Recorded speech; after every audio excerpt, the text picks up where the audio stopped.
Hello everyone. I'm so sorry that I had to cut the last video short.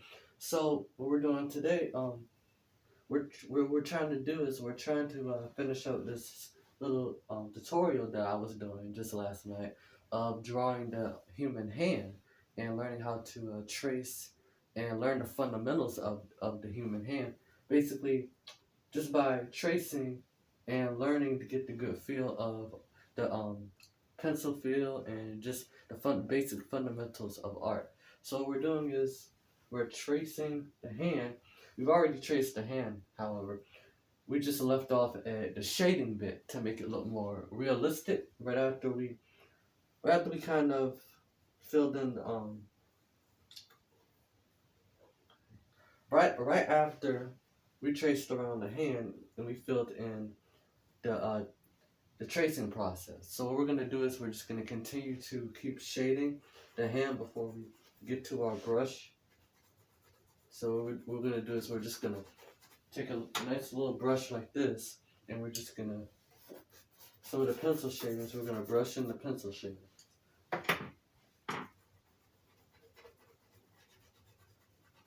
So we're just going to keep shading the hand like so. I had to move to a different spot. This is actually my little studio that I have right here. I've set up right here. Yeah, so we're just going to continue to shade. So as you can see, if we didn't take our Sharpie and kind of traced around the hand, the fingers, like so, around the hand, then we wouldn't have been able to fully shade in the entire hand because it would have all faded away.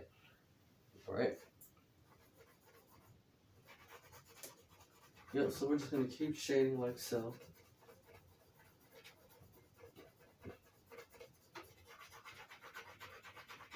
And everyone, I highly recommend for you guys to grab a pencil and a piece of paper and to do it with me, because this is actually really good fundamentals. Now, this is the basic fundamentals of learning how to draw and learning how to get really good at art by simply just learning the fundamentals by hand tracing. So basically, we're just tracing our hand like so, and we're just gonna take a Sharpie and just trace around the fingertips and the fingers, and then you're just gonna go around until you fully trace the entire hand, and you're just gonna add more to it, to the details.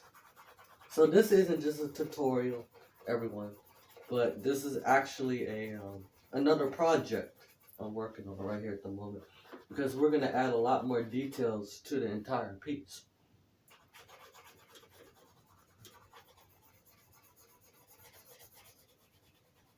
Yeah, I love to work on silhouette pieces because I think that silhouettes have a very amazing and very unique storytelling to them. You know, because like you can look at a silhouette and you could just know who it is on the spot, and at times you really don't. And that's what I really love about them. And you can also tell stories with them. How I work on mine is I will draw something. I'll either add facial details because I have a unique style, a different style when it comes to my silhouette. Sometimes I'll add the face details. Sometimes I'll add the background. Sometimes I'll either paint it or draw something or add colors to it or not. And sometimes, sometimes I'll either do it or I won't.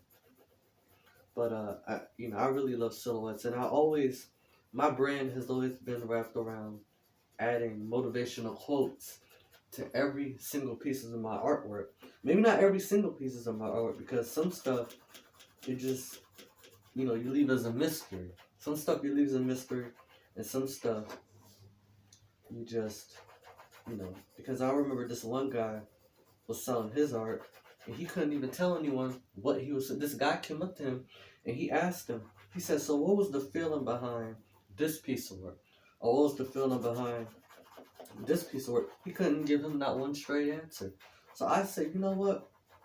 I don't ever want to run into that blockage right there, to where I don't even know what I was feeling when I was creating this pieces. Like, I just put a piece together and just said it's art, just called it so-called art, and I wasn't even feeling any type of emotions. as I was working on the piece. And so I decided I'm just going to write down everything I was feeling. It went from that to writing motivational quotes for everyone, not just artists, saying to not give up on whatever life throws at you. I'm just going to stoop down like that a little quick so I can get the finishing touches in. Because artwork tells a story, and what better way to tell a story than to also write about it too. And I've also written a book as well. It's called Sinister School. It's a published book. I got published in 2024. I think the last video I said it was 2020 something. I was completely forgetting about it. No, it was actually 2024. It's a book I've written. It's kind of scary, actually, a little different than all my other stuff I've done so far. It's different than my artwork. It's about a young girl who goes to a house party, one of her friends' house party, and she sees one of her friends actually gets completely debilitated in another room, and so she gets so traumatized to the point to where she starts seeing ghosts around the entire school, and it's like people think she's crazy, but she's actually not. What she's trying to do is, well, now when she starts seeing the ghosts, she tries to put all the pieces together in her head, and it's really good though. It's really good too, I love the book, and I love how much I added to it. One of my favorite. I'm not gonna spoil it at all because there's a lot of surprise in it. But I love her dad because her dad is such an observant detective. He's actually a private investigator and a police officer, and he's the only one who believes her because he starts noticing certain stuff too that the other people can't see. So it's really good. It's really good. Thanks to my cousin, who's a great publisher. Her name is Ashley Graham Logan, and she's a great publisher. And I love my cousin, and I thanked her so much for the book signing and the publishing. All right, so we're just gonna keep shading like this. All right, we're gonna add a little bit of some brush strokes to it. We're gonna take a brush like so, and we're just gonna add. We're just gonna keep brushing it like this. We're gonna go back and forth. You see how my hand is going? We're gonna go back and forth like that. Just like that. But we need to do it fast because see, this is actually pencil, and hold up. This is pencil, and it needs to shade in there just right. It needs to blend just right.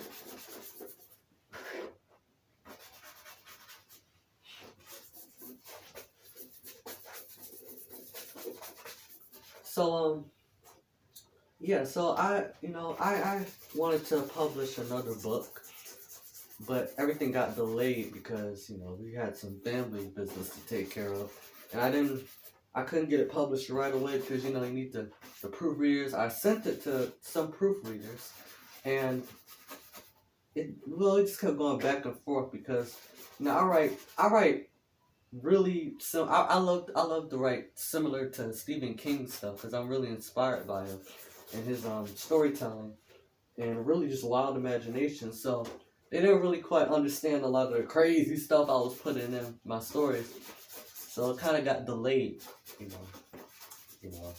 And plus, it's really hard to publish stories. Okay, so we're gonna keep shading. All right. Now, we're done with the brush. We're just going to use our pencil, and we're just going to continue to keep shading our process. Now, you can look on my last video, the very last video.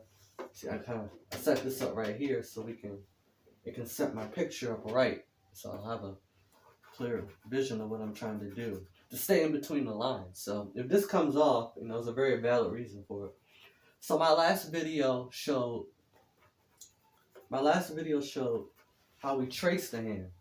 You see? So what I'm going to do is I'm going to see how I can combine those videos together so that we can do the hand process again. We can do the tracing process again. But for now, just trace your hand and then take a Sharpie, trace it again, and then shade the entire project and just followed by what I'm doing. Yeah. So yeah, so it's especially hard when you already have over 5 different manuscripts already written down in your computer. I've written over 5 different stories in the past maybe 2 years already since my first one got published. And well, I mean, not, no, since my first, no, before my first one got published, I was writing the manuscripts for my stories, and I haven't even published my second book yet. I know it's a shame. It's a shame, but my grandmother told me. She said, "Why not?" She said, "Since your stories are getting delayed, why not put some of your writings, on your artwork? That way, you'll be doing both what you want to do at the same time." Because it was hard trying to focus on art and writing all those stories at one time. You see, because that can really mess you up, and it's like you're doing too much at one time. So that's what I did. But she told me, she said she didn't really, no, she wasn't really fond and wasn't really on point with my certain creative differences, my creativity when it came to writing, scary stories and goblins, ghouls, and monsters and stuff. And she said, "Why are you going to write like that?" And I said, "Because I love Stephen King's work, and I think he's a genius." And she said, "No," she said, "Write some of your motivational stuff." So I decided to, do some motivational stuff, and that's where my profession is. But I still have I still have a love for writing in general, especially, ghost stories and stuff. 'Cause I'm a huge fan of horror and scary stuff. But yeah, this isn't scary right here at all. What this is this is a piece of work that defines creativity is in your hands. You see? All right.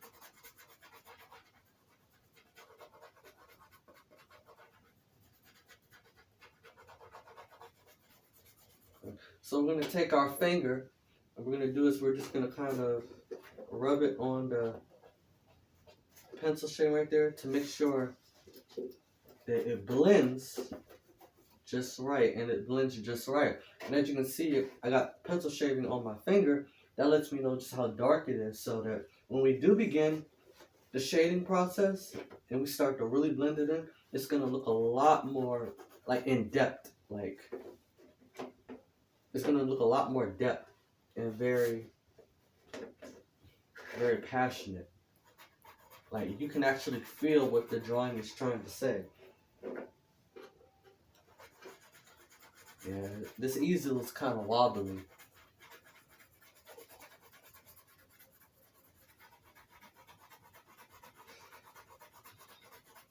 Yeah, so last night we were talking about how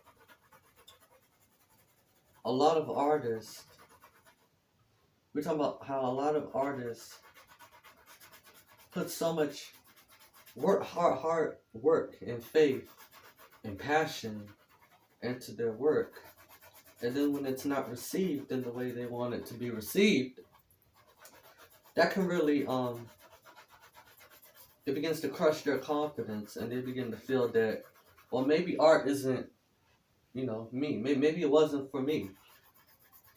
And a lot of times, and then when you get your work published to a certain operation, corporation, and at 9 times out of 10, sometimes you get taken advantage of, and you don't really get too much of the profit that you were well earned. You're supposed to get, like you were well earned to get. So that's why with my art, what I like to do is I like to make my art as recognizable as possible. Because if there's any other alternative besides portraits, galleries and anywhere else, then there's always other alternatives. Like when you look at this shirt right here, it has artwork on it.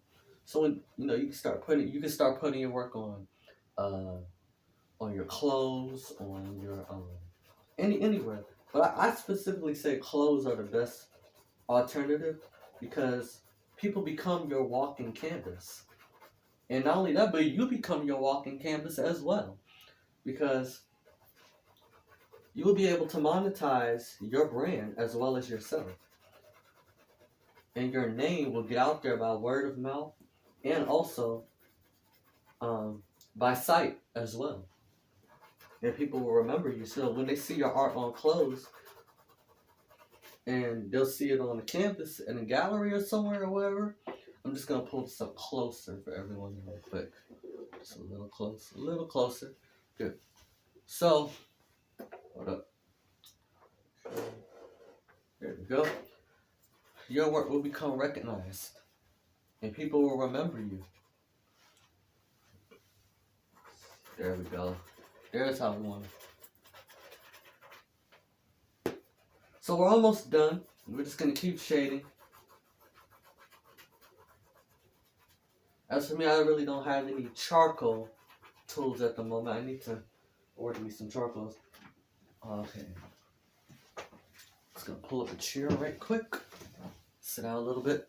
Just so I could, because my shadow keeps getting in the way. So I'm just gonna sit down real quick.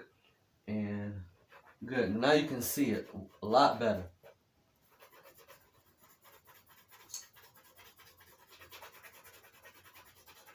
Oh, a little fly. Yeah, so as you can see, you probably already can see I'm heavily Bob Ross inspired as well. Love Bob Ross. Yeah, he's one of my favorite artists. And I remember always watching him all the time when I was younger. I never really paid that much attention to him though. Like I used to just say, "Oh, that's that guy who paints." But the more older I got, the more it was like, "Wow, like what? How in the world is he?" Like it's like watching a magician when he's at work. It's like watching a magician, guys. And when you learn from people like that, you begin to kind of copy their style a little bit, but you find your own style. And that's what I love about art and artists in general. You have to find your own style regardless. Because if you just like now drawing celebrities and well-known figures and like basketball, soccer, like NBA, and all that stuff. When you begin to like start drawing stuff that's already in the I'm guessing I say public domain, however, then that's cool because people love celebrity portraits. People love art from of their favorite characters, like Disney, Nintendo, all that stuff. But at the same time, there's also other people that's drawing the exact same thing, and that kind of crowds your art into thinking like, well, it's cool, but someone already did it, so what makes that piece special? And it's like, it's special, however, but when you create your own original work and you begin to publish it yourself and put it out there, people will remember that. It's like when you think about Michael Jackson, however, he took dance moves from James Brown, Jackie Wilson, and Fred Astaire, all those great dancers, and he implemented them into his own. He copied from them, but he still created his own dance moves. Like took the backslide and turned it into the moonwalk, turned the lean that I'm guessing Fred Astaire came up with before him. Took all James Brown's dance moves and just exploded with amazement. And that's the creativity and the mindset of an artist. Find your own creativity. And he created his own brand. Great artists. And I know they say good artists. What's that saying? I forget. Good artists. Dang it. Good artists copy. Great artists steal. See? I went from copying the straight up, I'm not going to say stealing other people's work, I'm just going to say expanding it into my own thing.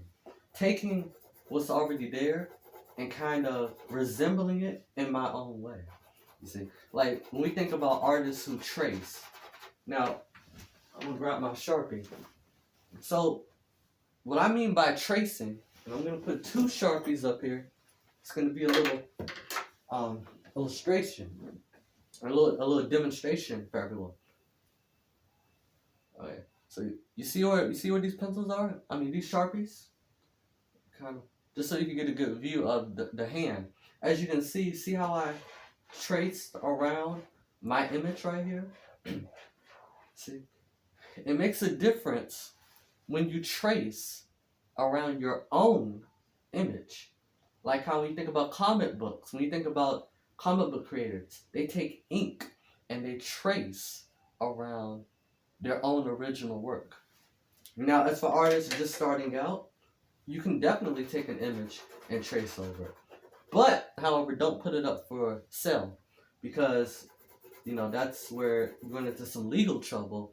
And then, it's called copyright infringement. As for other, what in the art world is called plagmatism. Plagmatism? Yeah, plagmatism. I forget the word, but it's called something. It starts with a P. But yeah, I'm just gonna call it copyright infringement. So always draw your own. Always trace and always draw your own original work. Like if I'm thinking of quotes, right, I'm gonna get some art piece right here. Let's demonstrate real quick. Okay. Now, hold on, I'm trying to decide which one. Probably this one, because you can all see the words. Okay, good. This one's a good one. This one's good. So as you can see, we have an image right here. I'm just doing a demonstration. We're still drawing the handpiece. Continue to draw, but just listen very carefully to what I'm about to say, because if you're into art, this is very important. Now, as you can see, you all see the words up here. I'm not sure if you can actually see it pretty good, but I've written words right here. It says, when you reach the top, you may have worked hard. You may have started with small steps. You may have traveled far and climbed the highest you've ever climbed. But once you reach to the top of your dream, don't let the atmosphere and success get to you, because it will hinder and stunt your growth from going far and beyond with your God-given gift. So as you can see, we have 1, 2, 3, 4, 5, 6. We have 6 men trying to climb a mountain. Now, these 6 men aren't individuals. It's only one man. I just put 6 men there to show the climbing process, the process it takes to get to the top. As you can see down here, he's struggling to. I'm gonna hold it up closer. You can all see it. Hold up. Okay. Let's get right here. So, as you can see from, where's my light? Hold up. Get that light going again. Hold on. Okay, so as you can see, it's about like 6 individuals. It's only one man, so it shows the process it's taking to get to the top. Now, as you can see, I've written down some words right here explaining the process it takes to get to the top.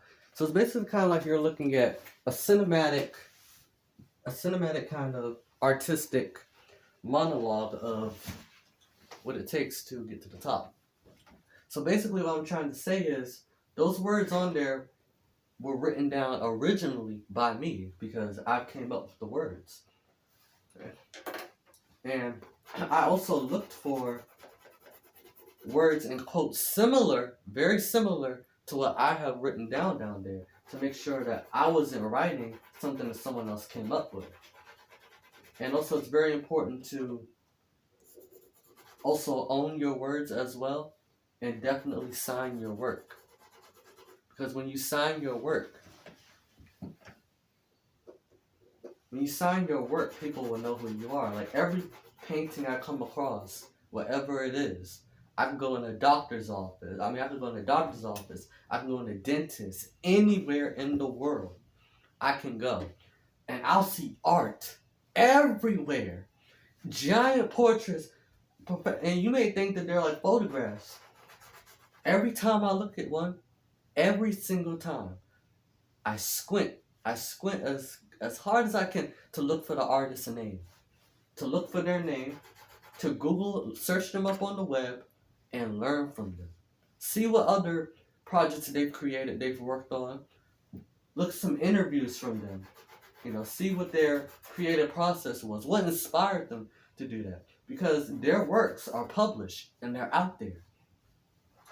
So become an explorer, a philosopher within the art field, within life within general, because life is art.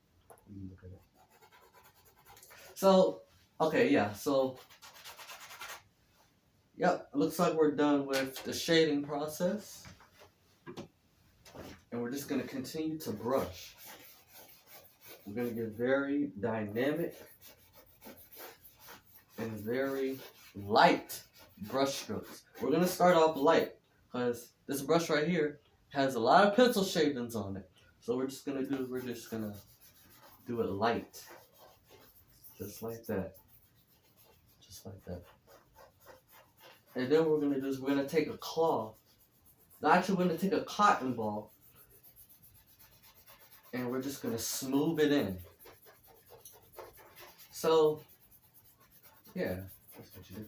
So I've heard online that some people have been going on about like certain back and forth arguments about like the earth and everything. I've studied a lot of astronomy through the years as well, especially during the pandemic. I was into science. I loved astronomy and I loved physics, chemical stuff. I loved science. Which I wasn't really too good at math, like especially algebra. Algebra is a real man. It can be hard sometimes, but once you get the hang of it, I guess it gets easier.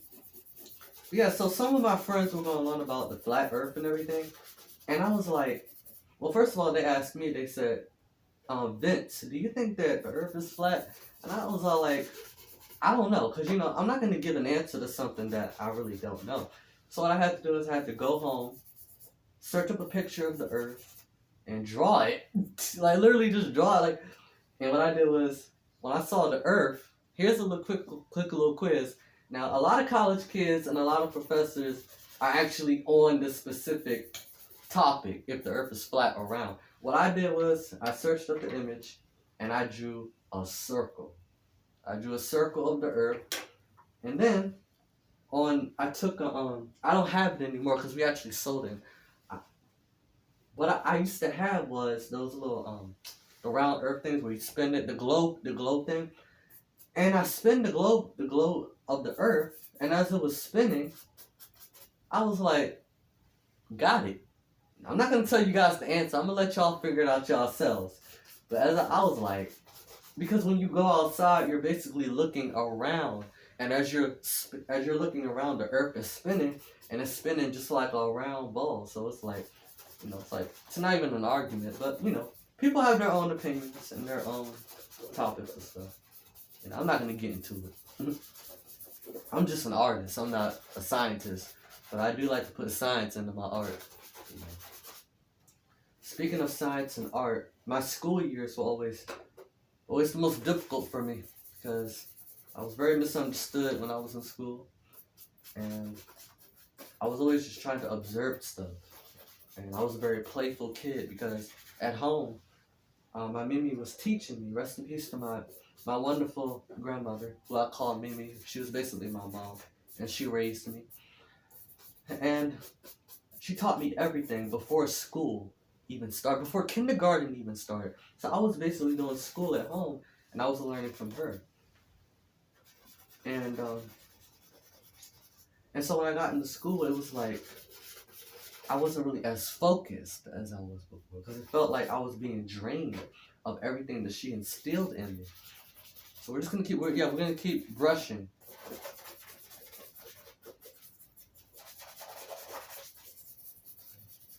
Okay. So now what I'm about to do is I'm about to just. Okay, so we're just gonna make this. We're gonna make it darker, so that.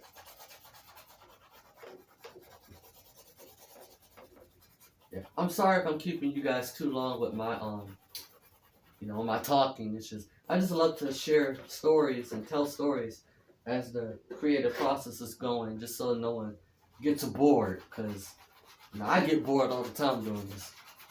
So yeah, and it's like, sometimes, I was made fun of at times. Sometimes, I would get a little bit bullied, but I had to learn how to work around all that stuff and just use my creativity as a way to deal with a lot of that stuff, to deal with stuff like that. But my whole thing was to always find the child's interest and whatever they love, whatever they pick up to, whether it be art, science, or writing, creativity, anything. Because once you do that, once you find their interest, their minds are now open and are more prone to learning academic stuff. And you can teach them anything at that point once you grab their attention and learning. And I hold on to that because, when I get older, when I have kids, I want to be able to have the exact same mindset to teach them.